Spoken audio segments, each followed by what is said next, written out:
Allah kan kuti nasihat dete ye kam do isaha Allah subhanahu wa ta'ala izana samulillahi wa li rasulillahi di yo kati adamne amanta ya benja inshallah wa muda ini nasihat wa sesuatu hasil wa muda kama hal kafenya la kisa akan jeju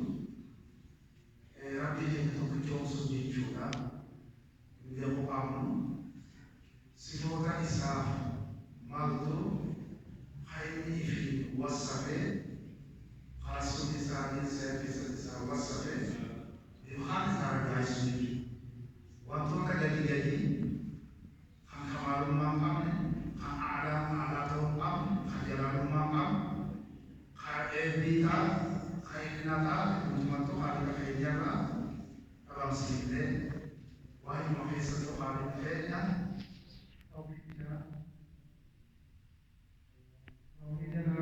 lagi mahisa tile kami akan di sentuhan terkecil sesuatu ini mana nanti kamu tidak beramalan tutara tak siapa ibaran wali muka di tak kecil Yuri berapa yang mentinggi semua aku hana mendasih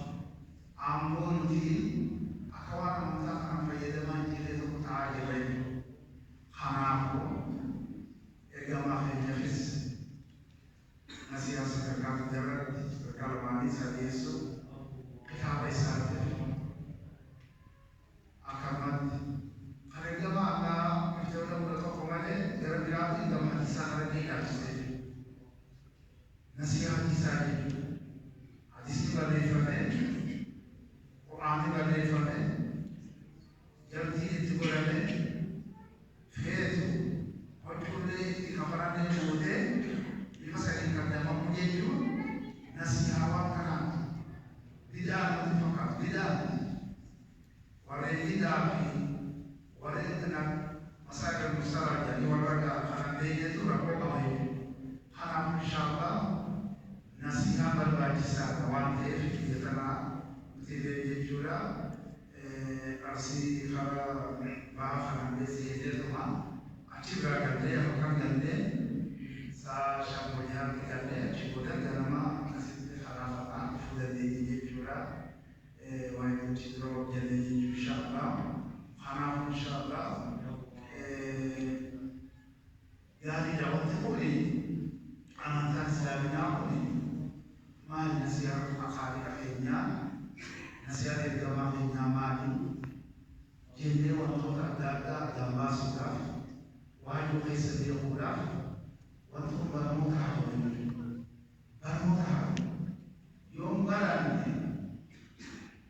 yom barang di kamar bermutah durang durang jalan sini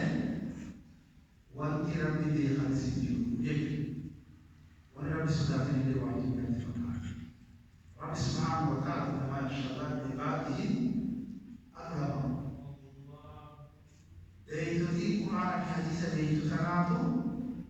Allah sudah tahu. Khasyan itu dua isa sampai aci model agama sasa kerja sudah sih ada tutup di pusat ada tutup khasyan. Haram insyaallah kharaj imam ibadat yadif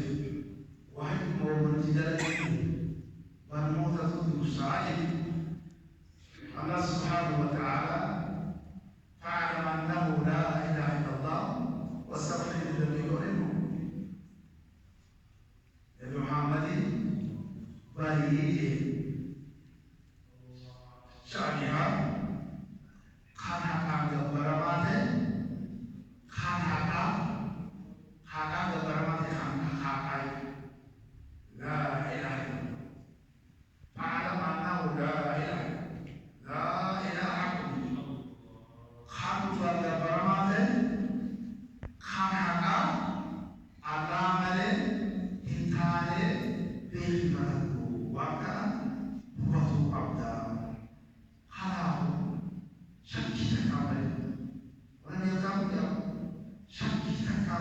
beekumsa yaqiinaa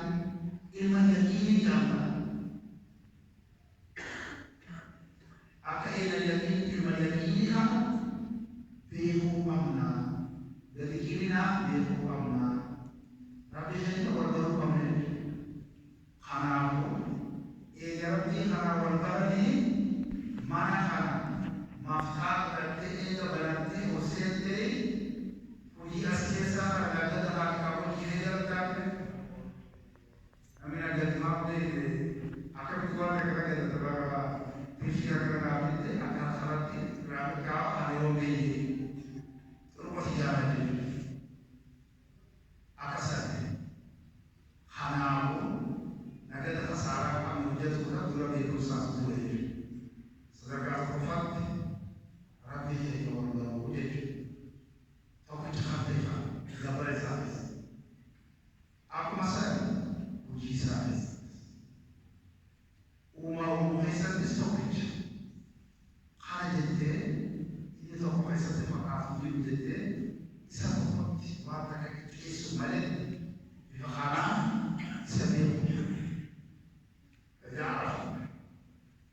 هو الله يفهم أخبر من الله تعالى من الصلوات الإجابة أجيبوا ذلك يجيء ودي استمر دور أما والبرو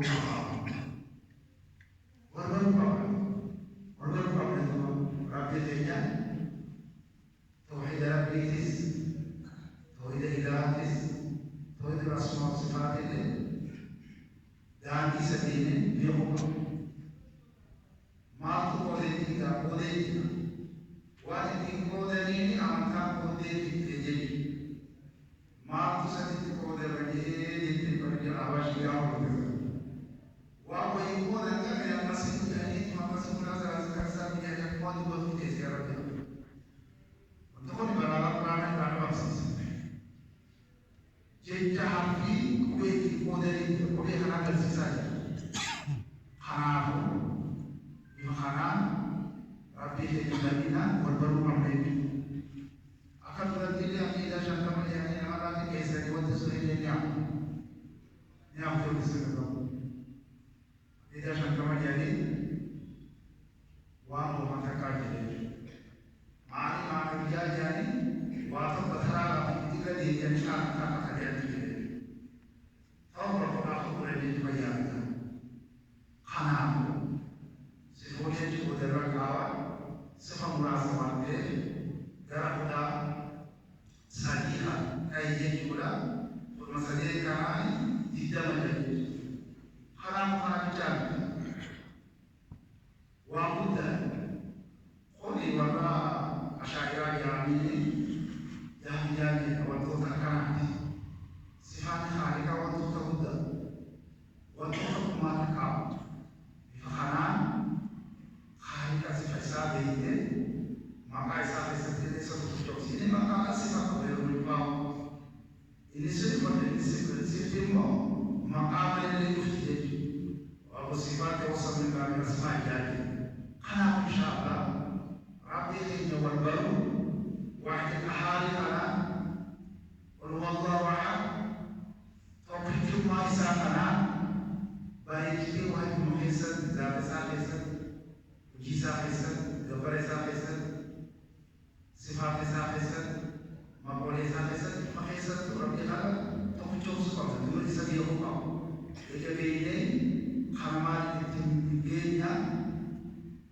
orang yang mulai kufar, sifat mereka, fakata Islam itu halal. Maka waktu sebelum waktu politik yang terjadi.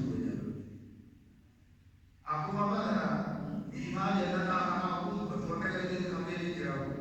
Maka waktu sebelumnya muzi asyik ali waktu kasih demo buat demo mana aksen di karena insyaallah hari akhirnya baru itu sekali. Coba ergoni ergana Muhammad ini jauh sekali. Amal Rasul Muhammad dari Rabbi wa لا تفرقوا بين أحد من الرسل الله يعلم ما يسأل دائما يريدون أن يفرقوا من الله ورسوله أريد أن يتخذ بين ذلك سبيلا الله كما سأتصدقنا الله كما يقول كما يقول كما الله كما يقول كما جاي كما جاي كما يجدوا حيوانا تسالي وبعض يوجد اليوم أمانة كبار كان يوجد اليوم إلي نمتي يسوع كبار إلي يسوع سامي يوجد اليوم حفظ ما كبار بيت ما سامي يوجد اليوم وأنتم كإنسان تكفر عليه إنسان وعليه إنسان عليه سكيس عليه ساول أكمل سواني رامبو دني رافقام وأنت إنسان شريعة ولكن تفكر أمر شركاء شرعوا له من الدين ما لم يأذن به الله يروح الراجي راجي شعبي كتير المجلس ولكن أمر شركاء شرعوا له من الدين ما لم يأذن به الله وأنت الله حجاب الدين هي ما كان هذا وتديهم حجاب itu dalam syariat Islam nanti nanti حجاب itu bukan hak makanya sekarang kamu tidak bisa itu fokusnya adalah hajat maka kamu bisa berkelaman kerja hajat hajat bawa hari tinggal ini orang kasih khalasan itu jirai itu hanya insyaallah faham ini itu amna bari kita amna faham di mudah ini dan bari kita mudah asyhadu an la ilaha illallah wa asyhadu anna muhammadar rasul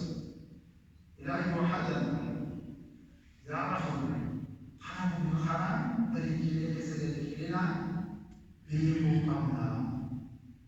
كتاب الإنسان فأولو سبحانه كتابه كفتره مصدقا لما بين يديه لكن بين يديه ولم يقبل جاء ولي عن خال ولي سبب للسجود ورب سيسان يقول لك ما تكررني بوانا يديه ورب سيسان إفا بريجي خبرانا خلق محمد خلق الإسلام فوصل بفخر أبانه ودينه صادق هذا ودينه يعني بالموت ماله بيكوسام ماله وتكرر دودنه الله سبحانه وتعالى شهد الله أنه لا إله إلا الله والملائكة وأولو العلم قائما بالقسط الله سبحانه وتعالى دولار ifumaafi kan hakan gambarama te kan hakan hijau ifumaafi ifidagieja serikali manurutyo malikota sadaqah wa ulul ilmi wa riwabi kuturaniya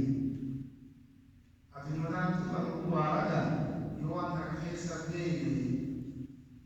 rabu ni danda ni rabu danda nami nama tu kursi sudah terpuji karena aku ada Allah taala wahyu itu asyhadu an la ilaha illallah karena ada banyak ila masyhad al-haqi wa hum ya'lamun karena aku ala waradiyahu nama raga bimane hal sabi hadi जो भी हमारे मुताबिक रजा मुताबिक तो हमारा रजा होने का बिफाना तौहीद इलाह जाना तौहीद मरबी हैसियत ले तो रसूल सल्लल्लाहु अलैहि वसल्लम और ये का तौहीद इंशाअल्लाह वो जीवन मुताबिक यो अवतार वन के अजराइल अकम ये रजा अकम ये बेजे